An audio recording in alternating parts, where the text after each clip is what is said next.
Now to the UK, because the Online Safety Act has come into force, which means you need to verify how old you are before accessing certain websites. The idea is to protect children from online harm like pornography and suicide websites, but critics say it's curbing free speech online. So look, the debate over the Act itself is raging, but I just want to make one point on the pure politics of this, because today has really underlined how in the digital age, Reform know how to maximise their message. It all started with this moment on Sky News. We have people out there who are extreme pornographers, peddling hate, peddling violence. Nigel Farage is on their side. Make no mistake about it, if people like Jimmy Savile were alive today, he'd be perpetrating his crimes online. And Nigel Farage is saying that he's on their side. Now, look, Reform weren't happy about that, and they quickly went all in. To use that allegation against Nigel is one of the most appalling and disgusting things I've seen in the political arena in my lifetime, and I think it's upon him to apologise. So that was the first response. But then look at this. So this was just a couple of hours after the Peter Carroll interview. Then this happened. Good morning and welcome to our first broadcast coming direct from Reform UK's new headquarters here in Westminster. I just wish I was in a better mood, because I'm not. So look, Reform basically set up their own interview in their own media room at what they call Reform HQ, and then very quickly got the clips out on social media. I mean, look, this is a slick operation. They know their audience, and they also know how to get to their audience. Just check out the press conference they did yesterday, again, from their own kind of media room. Before I introduce Colin Sutton to you, here's a short video just to remind people of his history and his background. Crime is going unchecked all over the place, all over the country. I'm Colin Sutton. I was a police officer for 30 years. So look, there's a lot of questions to be asked about the professionalism of Reform, the vetting of candidates, their policy detail. But when it comes to their comms, and particularly their digital comms, I mean, you can understand why the traditional parties are worried. Our political correspondent Rob Powell has this report on the Online Safety Act. How to keep children safe online. A question of policy, but one of politics too. After Reform UK leader Nigel Farage said he would repeal new online safety rules because of concerns about free speech. This cabinet minister hitting back on Sky News with this extraordinary accusation. If people like Jimmy Savile were alive today, he'd be perpetrating his crimes online. And Nigel Farage is saying that he's on their side. I'm sorry. Not the side of children who are... I'm going to ask you to clarify. Do you honestly think to say Nigel Farage is on Jimmy Savile's side? When it comes to online activity, we have seen unfettered access of adults to children via social media. Speaking on Monday, Reform branded the Online Safety Act a massive overreach that could silence criticism of the government. So, Mr Kyle, can I have an apology, please? Nigel Farage not shirking the fight. Just how low can a Labour government sink in its desperation? Yes, of course, they're in trouble. They're well behind us in the opinion polls. But frankly, to say that I would do anything that would in any way aid and abet people like Jimmy Savile is frankly it's so below the belt, it's almost not true. So why are these two raising the political temperature? I'm told this was no slip of the tongue by Peter Kyle. Rather, ministers feel Reform has made a misjudgment by pledging to scrap these safety laws, given huge concern about what children are viewing online. But Nigel Farage relishes public spats like this, and he'll try to use it to sow distrust in the government and mainstream politics in general. But what do experts think? First, civil liberties group Big Brother Watch. The main concerns at the moment are that it is limiting adult access to legal content, but that it's also putting children at risk by providing incentives for them to seek VPNs and anonymous browsers while seeking a lot of information and content that we might find distasteful and oftentimes harmful, but that actually can be helpful in the right kinds of context. But children's groups say it's a price worth paying. There's a huge amount in this act that can make a real difference for children. In particular, we should really see a change from companies in how content is being moderated, making sure that children aren't being served harmful material through algorithms and that they're able to have safer and more private experiences. Upping safety online, something few disagree with.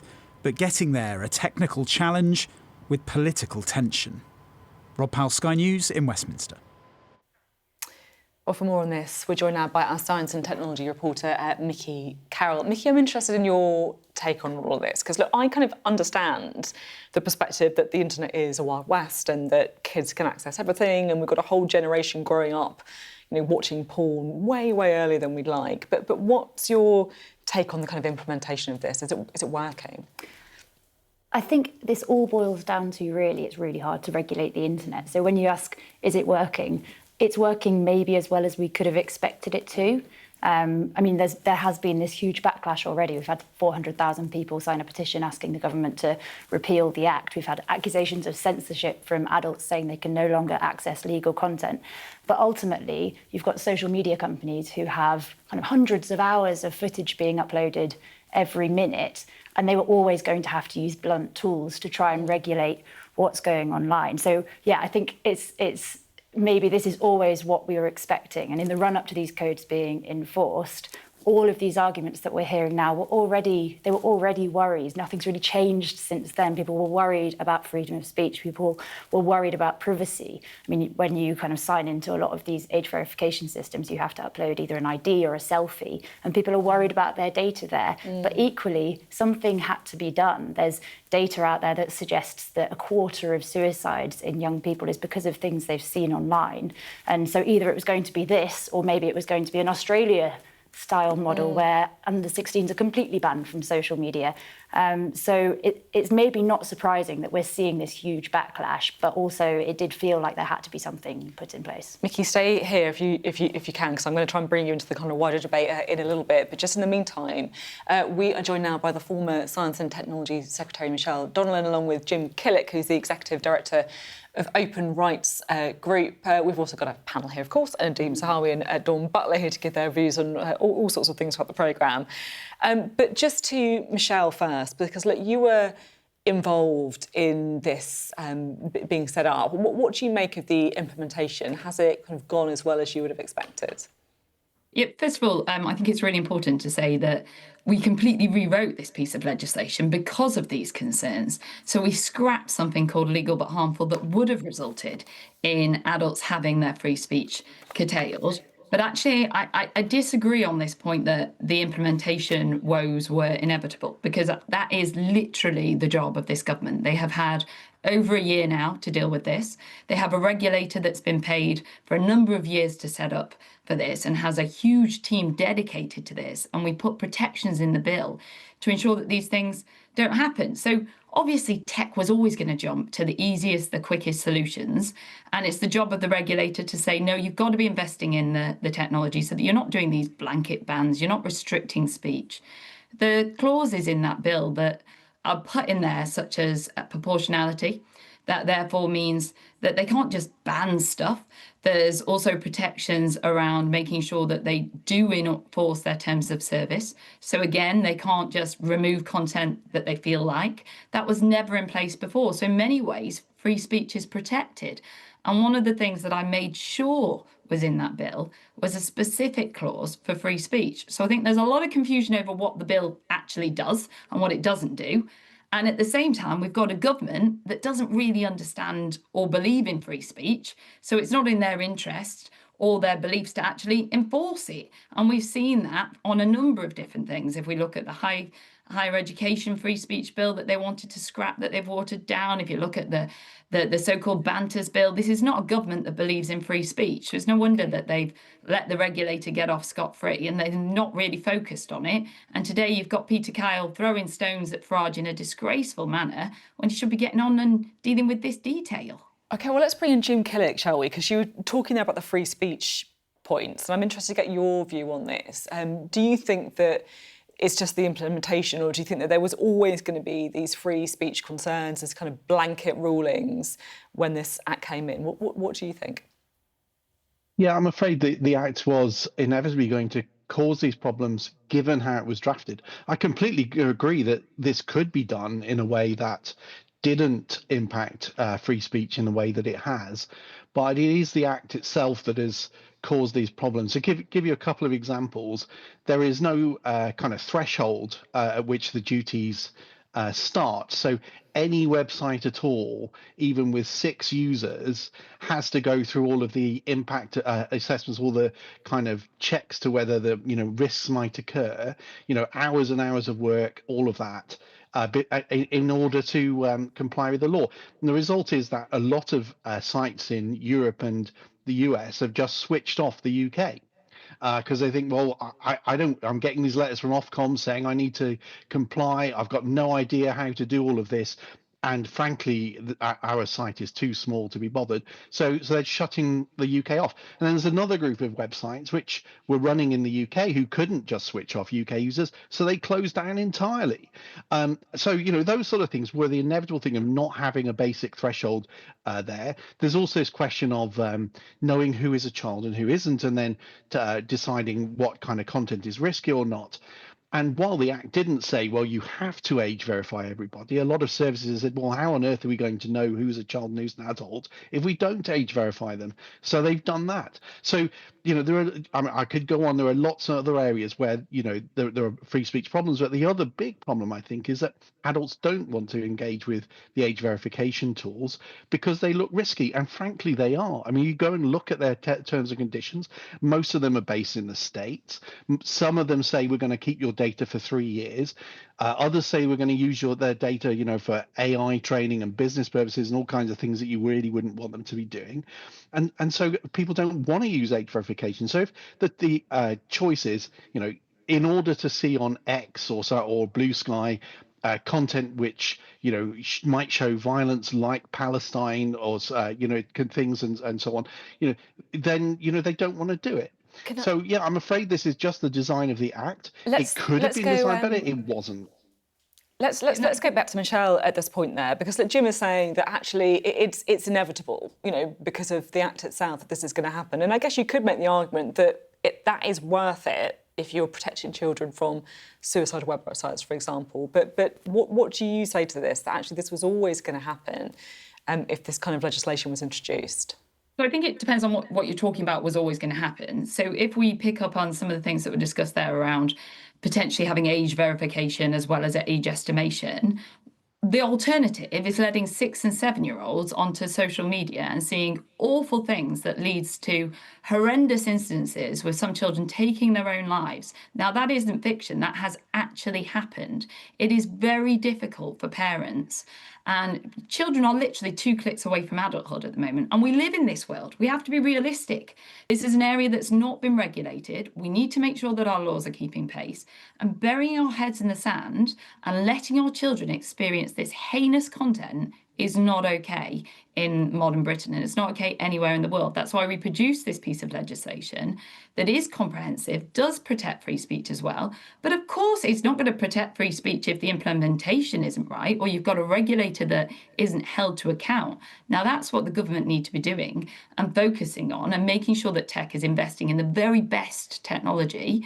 And this is an iterative process. It is a new venture. It is always going to have teething problems. But that said, we shouldn't be settling for limitations of free speech on adults. And some of the instances that we've seen in the last few days are not okay. And that's what needs ironing out. It's been really, really interesting to have this debate so far, because there clearly is just an awful lot to get stuck into here and to kind of grapple with. I'm keen to bring you guys in on this as well. Nadhim, where's your head at on it? Yeah, look, I was...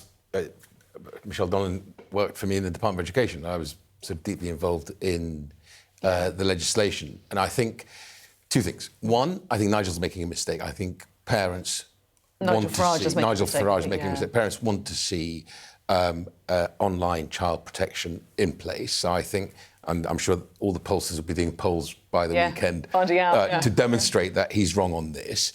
But I do think Labour have made a terrible error of judgment, forgive me, Dawn, with what Peter Carroll said about Nigel, because it is actually abhorrent to say and to link him to someone as awful and as criminal as Jimmy Savile. You're playing into their hands, and they've done it brilliantly, because what they're going to do is say, look, this government's instinct is to come down hard on free speech, look at what they're doing with some of the protests, look at how people who might put something on Twitter get a jail term versus the organised rape gangs not having a full inquiry backed by this government, the Pakistani rape gang. They'll play all these cards into politics. And I think Peter Carroll would have been smart to either rephrase or very quickly change. And I think Number 10 made a mistake by doubling down on it, by backing Peter Carroll on this, because you're playing into Nigel's hands on that. You're on his turf. And I think Dawn's silence speaks volumes. No, I'm silent because you're not usually. She's listening. Yeah, I am. I'm listening. I know Dawn well. We're all friends. I'm listening. But I'm also silent because the average age of young boys accessing porn used to be 14. Now it is 11. As Nikki said, like, is it a quarter of young people commit suicide because of what they've seen online? Now, I know that Peter Kyle has had meetings after meetings after meetings with parents who have lost their children because of something they saw online. And whether it be bullying, suicide sites, eating disorder sites. And, you know, these sites do not age verify. And they do not age verify for a reason, because that is their business model. So forcing them to age verify is really important. And yes, some other people might get caught up with that. But then that's how legislation works. Yeah. Sometimes you have some unintended consequences from legislation. You will look at it and you will amend it. But ultimately, where we're starting from is saving children, making sure they can have a childhood. You know, there's stuff that we won't understand as adults, that young people are going through, that we never had to go through. All these clicks and likes. The algorithms are designed to be extremely addictive and also extremely damaging. Mickey, I'm interested on the age verification, because it feels like this is such a big part of it, right? And I'll be honest, I got one of the boxes come up on my phone, and I was like, this doesn't. Originally, I was like, no, this doesn't look right. This looks like some kind of like scam, like, or something. Like, I'm not going to put my details in here. Do you think it's a part of people just getting used to it, or do you think that actually there is a bit of a problem with the data and that people are right to be a bit concerned? I mean, part of the new rules is around data protection. So if you're looking at it just from what is supposed to be implemented, there shouldn't be a problem there. But ultimately, you've got more companies taking more data. And I mean, I've spent the last 4 months reporting on various hacks. And so people maybe are rightly worried. I think the other problem with these age verification services is we've seen since Friday morning, VPNs shooting up in Apple's App Store ratings. And these are basically like kind of so people can be like invisible online. Yeah, you sort of trick websites into saying that you're coming from a different country. And that's become kind of a massive talking point and suggests that children could be kind of pushed towards more harmful websites. But there's also a really real concern that as kids try and bypass these age verification systems, they turn towards the dark web as well. And we saw even by 10 a.m. on Friday morning, the codes came in at midnight, we saw 66,000 extra UK users using the dark web. So that's a very real concern as well. Before Michelle, we have to do something. 14 years, the Tory government did nothing. Labour's come in and they're doing something. We introduced the legislation. You didn't introduce it. Michelle had to rewrite it. You wrote it, but you have to deliver it. We get more money. Michelle's desperate to get back in. I'm going to let Michelle come back in. Stop it. I think we need to let the facts speak for themselves. Like, we delivered this piece of legislation. It became law under the Conservative government. So I don't think we shouldn't make stuff up. It is your government that is implementing it, where the issues are being borne out, because you've got a minister that is too busy making absolutely ridiculous accusations that, quite frankly, are outrageous. At a leader of a political party and damning. That's not actually changed the implementation of the Online Safety Act. No, what I'm saying is that he should be focusing on. What I'm saying, he should be getting on with his job. He should be focusing on actually making sure that the regulator has got their foot on the gas. I think he is getting on with his job, and he's talking about predators that operate online, and there are a lot of predators online. There's a lot of kids that are being duped online, and this is an attempt to stop that, and we're doing something about it. But I think Michelle's point is right. Look, we've given more money to the regulator. If we need to revisit how they're regulating, how they're doing this, we want for this to work, right? Ultimately, if we're going to do grown-up politics, we want this to work. The parents watching tonight want it to work, and we want to also secure free speech, right? And it shouldn't be beyond the wit of politicians and regulators to make this work. Yeah, this isn't stopping free speech. And also, like you said at the beginning, regulating the internet is tough. It's really hard. This is why it's taken so long to get to this place, right? And yes, things might not be completely right at the beginning, but that's because it is hard, right? Which I guess doesn't mean. But it would have been a smarter move by Peter Carroll to say that, right? Because people expect, I hope, their politicians to deliver on the hard stuff, as we did, when I was in government on the vaccine programme, which we briefed all MPs about all the time, and they took the message out to their constituents. We need to be able to demonstrate that. I mean, he's working very hard on this, and he's trying. But instead, he's played into Nigel's arms. But we don't have to talk about Nigel Farage. That's the problem why he's so, because everybody always talks about him. I don't talk about him. Let's stop talking about him. He did, and Number 10 doubled down on it. He did, and Number 10 doubled down on it, and they're going to get a bloody nose. Watch what happens next. OK, really interesting to talk to you all about it. Thank you very much, and thank you, Mickey, as well. It's good to have your perspective on it too. Just a very quick thought from you to finish, Jim. What would you say to? I guess we have had a bit of the panellists around the table saying that look, this is hard, but we've got to protect the children. What would you say? Look, of course, and it is hard, but it was also very obvious that a lot of this was going to happen. I'm afraid I disagree with Dawn that there aren't free speech impact. Sites are being closed. Sites are blocking the UK. That's a free expression impact. And that didn't need to happen. And likewise, I don't agree with the comment that data protection is good enough to protect us using these age verification tools.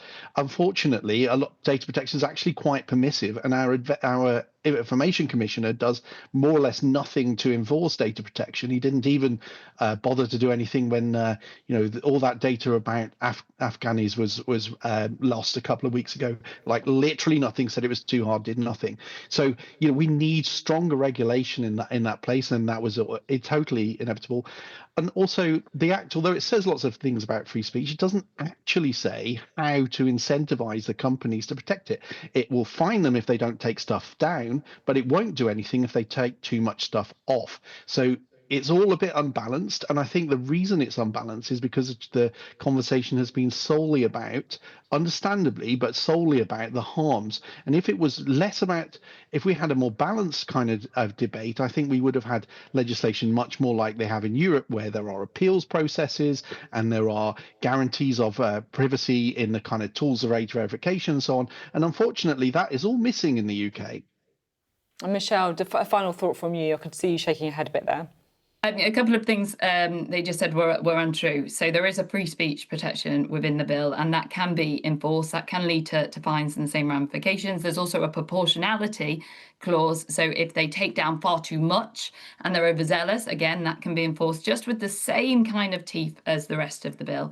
And in addition, if they go beyond their terms and conditions or treat different sections of society differently, which before this bill they could do, then again, that can be enforced. So I think it's important to talk about what's actually in the bill, not what the headlines say. I have to say... there is free speech protections. So it was wrong to say that the Labour government doesn't believe in free speech, right? You know what? She just said there's free speech protections. We're not going to get any agreement on this, I can see. And I have to say, both Jim and Michelle, the amount you two have been shaking your head while listening to the other one, I think perhaps does perfectly illustrate the two sides of this debate. Thanks both very much indeed. Great to have you on. And good to get the opinion of you guys as well. Thanks to you, Vicky, too, as well.